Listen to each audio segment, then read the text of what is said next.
ML मानकर दरमा बढ़ू मना ना किंतु सरकार जो टालटूल नीति से माने प्रशासनिक स्तर में अच्छा बड़ा दुख परितापर विषय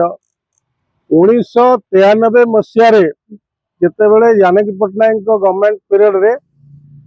1993 मसीह किसी डीएलआर कर्मचारी को 93 मार्च 1 तारिख सुधा जो माने पोस्टिंग पाई ऑल ओडिशा रे तांकु किसी रेगुलर करा जायछि 93 पर ठारू 95 मसीहा गोटे उदाहरण दौची आपणकर जितेबले कोविड आसिला कोविड रे आपणकर मेडिकल स्टाफ जो डीएलआर एनएमआर कर्मचारी निज जीवन को विपन्न करी कोविड समय रोगी मान को ट्रीटमेंट कले जदि सेमानकर किसी क्षयक्षति घटी था से प्राण बलि दे था किंतु सरकार तरफ कौन सुजोग से पाई न था सरकार चिंता करने दरकार डीएलआर कर्मचारी सबु क्षेत्र रे लोक को सहयोग म्युनिसिपालिटी कहतु अर्बन डिपार्टमेंट हो मेडिकल हो पानीय जल विभाग हो समस्त विभाग रे डीएलआर एनएमआर कर्मचारी अच्छा तेणु सेमानकर चाकरी Bhubaneswar BMC corporation BMC hospital गोटे उदाहरण मु दउची बीएमसी हॉस्पिटल रे स्टाफ नर्स एवं अटेंडेंट स्वीपर समस्ते 95 मसीहा पूर्व अच्छा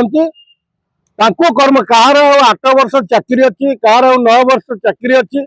से रिटायर्ड हेले पेंशन रु वंचित हे आज पर्यंत से फुल स्केल रे दरकार सरकार दरमा देले नहीं कि रेगुलर कले नहीं विधायक बढ़ुची परवर्ती समय पर्यायक्रमे बढ़ी बढ़ी चली सरकारी चाकरिया जो मैंने रिटायर्ड करेंगे 5th पे कमिशन लागू होची सब प्रकार लगुच किंतु राज्य रे डीएलआर रे थिबा कर्मचारी माने आज अवहेलित अच्छा देखो राजरास्तार शिक्षक माने मेडिकल रे पोस्टिंग नहीं से रेगुलर करा जाऊ नहीं ए जो टालटूल नीति तेणु सरकार को मु निंदा करुच्ची एवं सरकार को अनुरोध करुच्ची सर्वप्रथमे जे प्रशासन को चलाउछंती तलिया कर्मचारी कागज कलम रे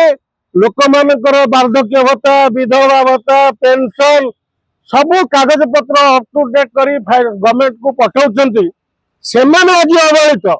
सेमानकर दरमा नहीं किए 11,000 किए 12,000 किए 14,000 आज भुवनेश्वर रे गोटे जदि डीएलआर कर्मचारी रोचे घर भड़ा हो 10,000 ता परिवार बंचिब किपरि आज्ञा प्रश्न उठुची लोक मानक सेवा करबा पई कहउछंती नेता मंत्री किंतु सेवारे मध्ये एमती पैसा बुझे पाए सेवा करबा पई एते पैसा नबा दरकार सेवा करबा विधायक मानकर विभिन्न प्रकार इनकम अच्छी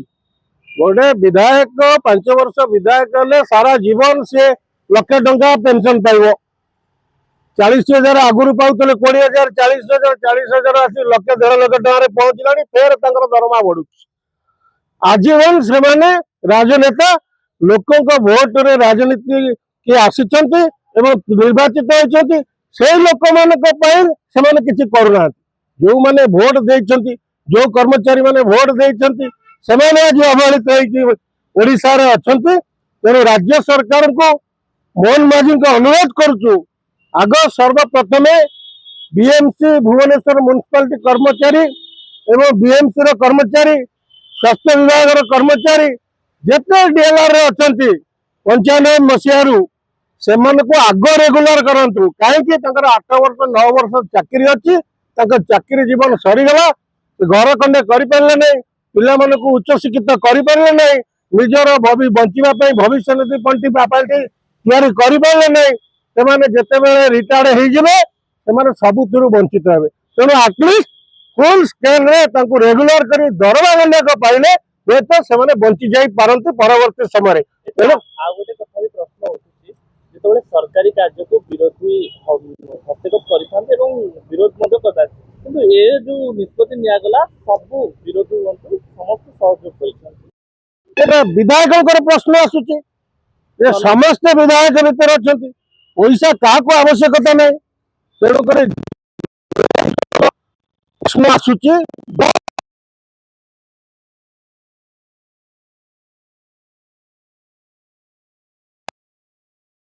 स्मिट दौले भक्तदास जी विषय आदित्य माने आपणकर आदिवासी दलित हरिजन गिरिजन एमान को जो कोटा उपरे चाकरी क्षेत्र में ताकू कांग्रेस तार दाबी उपस्थापन करुच्ची सरकार शुणुना तेज जनता कथा सब एमएलए तो सपोर्ट कर एक घटन समस्त सपोर्ट कर समझ देखुना आपण जोटा कहली परा आपण गोटे जिनस जेहेतु विधायक मानकर दरमा बढ़ुची विधायक समस्ते गोटे कैटेगोरी विधायक तांकर डेजिग्नेशन है विधायक विधायक जिते दरमा बढ़ुची कहीं किए विरोध करिवो सेमान तो अधिक पैसा पाइबे तेणुक ता भितर किसी मानविकता रहा दरकार आम मानकर दरमा बढ़ो हुए तो जो मैंने राजरास्तार आज शिक्षक मैंने देखो 2 दिन है राजरास्तार बस दरमा केमती बढ़ू एवं रेगुलाइज करू विधायक माने मत सब्यस्त करने दरकार विधानसभा दरमा बढ़िले आमर आपत्ति नहीं किंतु डीएलआर एनएमआर कर्मचारी मानक तुरंत स्थायी नियुक्ति दि जाओ पेंशन लागू करा जाओ जो पोस्ट वैकेंसी अच्छी Bhubaneswar municipality staff hospital staff nurse post vacancy अच्छी सरकार डेपुटेशन लेकिन स्टाफ एंगेजमेंट कर जो मैंने 95 मसीह बीएमसी हॉस्पिटल कर्मचारी अच्छा से जगह कहीं नियुक्ति देना ये हूँ सरकार टालटोल नीति सरकार को दिग्दर्शन देवाई प्रशासन आगे आसू एवं सरकार या तत्परता प्रकाश करी एमान स्थायी नियुक्ति करंतु एवं पेंशन लागू करंतु।